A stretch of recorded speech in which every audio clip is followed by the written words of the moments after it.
Le midazolam change de statut. Donc en 2022, on est 2 ans après le début de la crise Covid.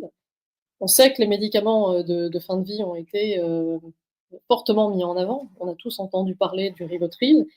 Le Rivotril en France a été utilisé parce que les Anglais nous avaient raflé les stocks de midazolam. Et très vite, la France a reconstitué ses stocks et surtout renforcé les conditions d'accès à ces molécules. Et dès 2020, on a commencé à entendre parler de l'élargissement de l'utilisation du midazolam au domicile. Et ça a été très vite. Pendant l'été 2021, il y a un décret qui a été adopté et qui va rentrer en vigueur dans la pratique à partir du printemps 2022.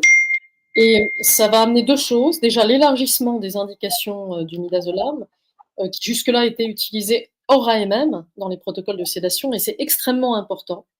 Parce que quand un médicament est utilisé hors AMM, ça suppose le consentement éclairé du patient. Donc il faut vraiment tout dire au patient.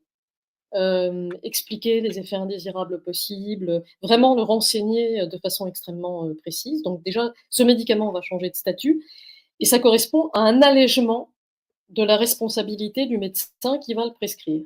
Et en même temps, ce médicament qui jusque-là était réservé à l'hôpital va être accessible dans les officines de ville pour les médecins généralistes. Donc là, on sent qu'on vraiment on va franchir une étape. Jusque-là,